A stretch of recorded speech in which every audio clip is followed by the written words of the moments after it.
नमस्कार दोस्तों, stock movers में आपका स्वागत है। दोस्तों, आप हमारे चैनल पे नए हैं तो हमारे चैनल को सब्सक्राइब एंड बेल आइकन को हिट जरूर कर ले। आज हम बात करेंगे आवास फाइनेंशियल के बारे में। इस स्टॉक की बात करें तो आज के दिन इस स्टॉक में 5% की गिरावट दर्ज हुई है।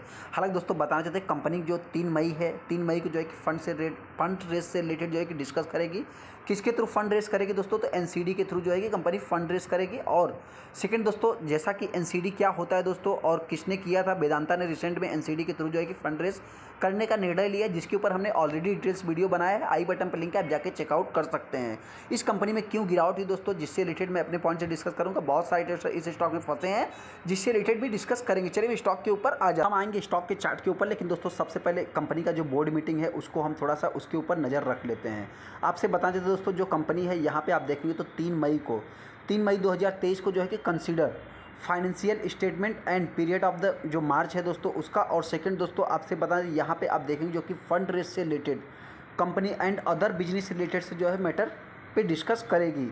यहाँ पे फंड रेस दोस्तों किसके थ्रू करेगी, तो आपसे बताना चाहते हैं कंपनी जो है कि एनसीडी के थ्रू करेगी। जैसा कि आप यहाँ पे डेट भी देख सकते हैं, 18 अप्रैल 2023 देखने को मिलेगा। और यहाँ पे जो है कि 18 अप्रैल 2023 ही देखने को मिलेगा। बोर्ड मीटिंग का भी अगर आप डेट देखेंगे तो आपको जो है कि 3 मई ही देखने को मिलेगा। आज की बात करें तो स्टॉक में आज के दिन 5% की गिरावट देखने को मिली। हालांकि ये कंपनी दोस्तों 29 मार्च 2023 को ही देखा है तो रिसेंट में ही 1589 रुपये का लो भी लगाया। मतलब जो रिटेल स्टॉक फंसे हैं दोस्तों, रिसेंट वाले भी फंसे हैं। क्योंकि मैं इस स्टॉक के बारे में हमेशा जो है कि पॉजिटिव बताता हूँ, तो ऐसे में देखा जाए तो मैं आज भी जो है कि पॉजिटिव हूँ। क्यों हूँ, जिससे रिलेटेड मैं आगे डिस्कस करूँगा। और कंपनी का जो बाउंड भी खाई है 2500 का है। इस कंपनी में बहुत ज़्यादा वैल्यूम बनते नहीं है दोस्तों। आपसे बताना चाहते हैं कि इतना कुछ खास जो है कि वैल्यूम नहीं बनता है। फिर भी दोस्तों आज के दिन देखा है तो एक अच्छा खासा वैल्यूम भी बना है। और इस स्टॉक में डिलीवरी परसेंटेज में माल की बात करें तो एक अच्छा खासा ही उठाया जाता है। आप कितनी बार भी देखेंगे दोस्तों, मतलब 50-60% के आसपास आप कर सकते हैं।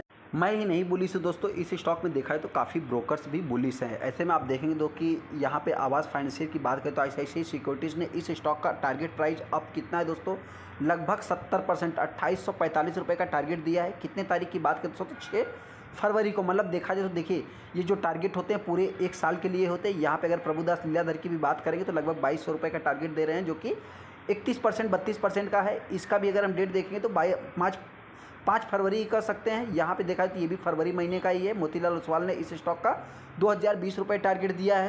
इस स्टॉक में दोस्तों देखा जाए तो ये कंपनी जो है कि हाउसिंग फाइनेंस का काम करती है। और कंपनी देखा जाए तो जस्ट अभी भी मार्केट में आई हुई है। उस हिसाब से देखा जाए तो कंपनी अभी तक पॉजिटिव ही है। आज के दिन इस स्टॉक में हाई वैल्यूम बना है। बॉन्ड बिक्स ये कंपनी देखा जाए तो लगभग 30% डाउन है। इस स्टॉक में जो वैल्यूम बनते हैं दोस्तों, जैसा कि हमने आपसे क्या बताया कि वैल्यूम अच्छा खासा बनता नहीं है दोस्तों, लेकिन यहाँ पे देखेंगे जो डिलीवरी परसेंटेज है अच्छा खासा माल उठाया जाता है। देख सकते हैं यहाँ पे लगभग 87% स्टॉक एक फ्लैट कारोबार, यहाँ पे 78% स्टॉक एक फ्लैट कारोबार, यहाँ पे 56% 55%, मतलब 72-60 के आसपास हर बार इस स्टॉक में माल उठाया। ज़्यादातर स्टेक है, लगभग अगर 92% स्टेक की हम बात करें, 90% का स्टेक की बात करें दोस्तों, तो आपसे बताना चाहते हैं कि ओनली प्रमोटर एफआईज और डीआईज के पास है। और ऐसा ही नहीं दोस्तों, प्रमोटर की बात करें तो 39% का स्टेक है। एफआईज जो है कि यहाँ पे बाइंग किए हैं, डीआईज भी जो है कि यहाँ पे बाइंग किए। लेकिन यहाँ पे रिटेल इन्वेस्टर देखेंगे दोस्तों, जो कि रिटेल इन्वेस्टर का काम क्या है दोस्तों, वो जो है कि टॉप पे बाइंग करते हैं और बॉटम पे जो है कि सेल करते हैं। हो सकता है किसी को आईपीओ के थ्रू मिला होगा तो उसने भी जो है कि प्रॉफिट बुकिंग किया है। कंपनी का जैसा आप सेल्स ग्रोथ देखेंगे तो सेल्स ग्रोथ भी आपको 30-20% का देखने को मिलेगा। प्रॉफिट ग्रोथ भी कंपनी का 30-40% का है। यहाँ पे सीजीआर की बात करें तो सीजीआर भी कंपनी का अच्छा ही है। रिटर्न ऑन इक्विटी की बात करें तो ठीक ठाक है। ये भी कंपनी देखा जाए तो फाइनेंस सेक्टर को ही बिलोंग करती है। तो ऐसे में कंपनी का अभी तक का परफॉर्मेंस देखा जाए तो quarter on quarter basis, year on year basis, दोनों बेसिस पे जंप ही है। जो इन्वेस्टर इस स्टॉक को बाइंग करना चाहता है, कंपनी के जो है फाइनेंशियल रिजल्ट को देख करके 3 मई के बाद चाहे तो आप डिसीजन ले सकते हैं। अगर यहाँ पे भी देखेंगे दोस्तों तो year on year basis, quarter on quarter basis एक फ्लैट है, ईयर ऑन ईयर बेसिस पे जंप है कंपनी की। अगर हम एनपीए की बात करते हैं, देखिए दोस्तों ये भी कंपनी जो है कि फाइनेंस सेक्टर को बिलोंग करती है, तो इसमें भी देखा जाए तो एनपीए मैटर रखता है। तो ऐसे देखा है तो क्वार्टर ऑन क्वार्टर बेसिस पे जंप है, लेकिन हाँ ईयर ऑन ईयर बेसिस की बात करें तो डाउन है। मैं इस स्टॉक में क्यों बुलिश रहता हूँ दोस्तों, आपसे बताना चाहते हैं कि देखिए अभी जो एचडीएफसी है दोस्तों, ये जो है कि मर्ज हो जाएगा। उसके बाद आवास फाइनेंशियल जो है कि सेकंड नंबर पे रहेगा। तो ऐसे में एप्टेस वैल्यू की बात करें तो एप्टेस वैल्यू है, होम फाइनेंस है, तमाम ऐसी कंपनियां दोस्तों जो कि अभी ये सारे रिसेंट में ही आए हुए। आवास की बात कर ले, एप्टेस वैल्यू की बात कर ले, पीएनबी हाउसिंग देखा है तो मार्केट में बहुत पुराने समय से काम कर रहा है। लेकिन हाँ ऐसे में बहुत सारी कंपनियां दोस्तों, फाइनेंस सेक्टर एक ऐसा सेक्टर है कि यहाँ पे भी बहुत ज़्यादा अपने को कंपटीशन देखने को मिलता है। दोस्तों ये कंपनी किसको लोन प्रोवाइड करती है, देखिए ये भी कंपनी जो है कि हाउसिंग लोन प्रोवाइड करती है। तो दोस्तों ये कंपनी किसको लोन प्रोवाइड करती है, तो आपसे बताना चाहते हैं ये कंपनी जो है कि loan to customer belonging to low and middle income वाले लोगों को। मतलब देखिए दोस्तों, सबसे पहले आपसे बता दें, जो बड़े बड़े मतलब जो फ्रॉड होते हैं वो बड़े बड़े लोग ही करते हैं। मतलब बड़े बड़े लोग करने का मतलब क्या है कि अगर जो छोटे लोग हैं, जो नॉर्मल रिटेल इन्वेस्टर हैं, वो कभी भी आपका 1 रुपये नहीं मारेंगे। इस हिसाब से जो बजाज फाइनेंस है दोस्तों, बजाज फाइनेंस किसको लोन देता है? रिटेल इन्वेस्टर को देता है। तो रिटेल सेगमेंट में देखा जाए तो बहुत ज़्यादा मतलब उनका जो पैसा एनपीए होता है दोस्तों, वो जो है कि नहीं बनता।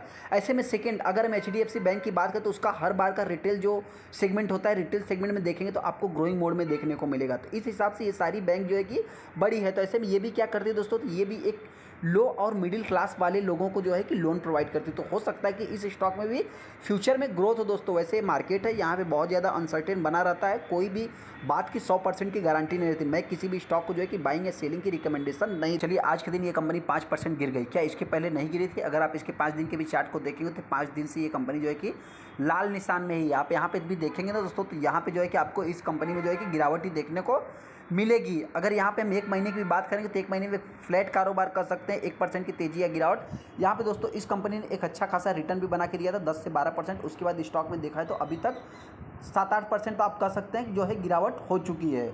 यहाँ पे भी अगर 6 महीने की बात करें तो 6 महीने में कंपनी 15 से 16% डाउन है। वाई टू डेट की बात करें तो वाई टू डेट में 7.5%। 1 साल की बात करेंगे तो 1 साल में 30% ये कंपनी डाउन है।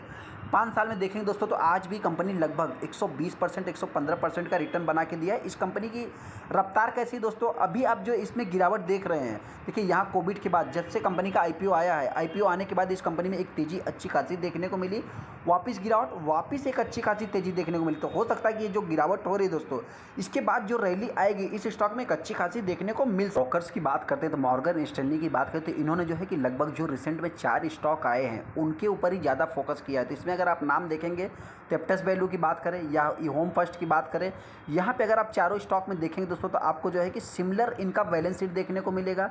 मतलब जो होम फर्स्ट हुआ और एप्टस वैल्यू हुआ दोस्तों, इनका जो है कि आपको सिमिलर ही बैलेंस शीट, यहाँ पे high loan growth, better business risk, मतलब सारा कुछ जो है कि देखने को मिलेगा। लेकिन यहाँ पे दोस्तों आपसे बताएं, जो अफोर्डेबल हाउसिंग फाइनेंस कंपनियाँ हैं दोस्तों, एप्टस वैल्यू लगभग 325 का इसका टारगेट दे रहे हैं। होम फाइनेंस की बात करें, होम फर्स्ट की बात करें तो 900 रुपये। यहाँ पे आवास फाइनेंस की बात करें तो लगभग 1900 रुपये का टारगेट दे रहे हैं। कैनफी की बात करें तो ये भी कंपनी का 550 का टारगेट दे रहे हैं। मतलब कहने का अर्थ क्या है दोस्तों, ये सारी कंपनियां रिसेंट में आई। इस स्टॉक में दोस्तों जो गिरावट हुई है, मेरे पॉइंट से देखा जाए तो गिरावट की बात करें दोस्तों, देखिए कल के दिन तो इतना गिरावट नहीं कर सकते, लेकिन यहाँ पे जो कंपनी फंड रेस करेगी, जैसा हमने आपसे क्या बताया, फर्स्ट नंबर पे जो है कि कंपनी ऑडिट कराएगी रिजल्ट, और सेकंड नंबर पे देखें दोस्तों जो कि कंपनी फंड रेस से रिलेटेड डिस्कस करेगी। किसके थ्रू मतलब डिस्कस करेगी दोस्तों, आपसे बताएं, नॉन कन्वर्टेबल डिवेंचर, बॉन्ड और इत्यादि के थ्रू जो है कि कंपनी फंड रेस करेगी। जिनके पास भी आप चाहे तो लॉन्ग टाइम के लिए होल्ड करके चल सकते हैं, कंपनी खराब नहीं दोस्तों। हाँ, अगर ऐसे में गिरावट होती है ये कंपनी 1500 के नीचे भी आ सकती है। अगर हायर साइड की बात करें तो मार्केट अगर इसको पॉजिटिव लेता है, कंपनी के रिजल्ट अच्छे आते हैं, तो ये कंपनी हो सकता है कि 2000 के ऊपर भी ट्रेड कर सकती है। चलिए दोस्तों, वीडियो अच्छा लगा तो वीडियो को लाइक कर दे, चैनल को सब्सक्राइब कर ले। थैंक यू दोस्तों।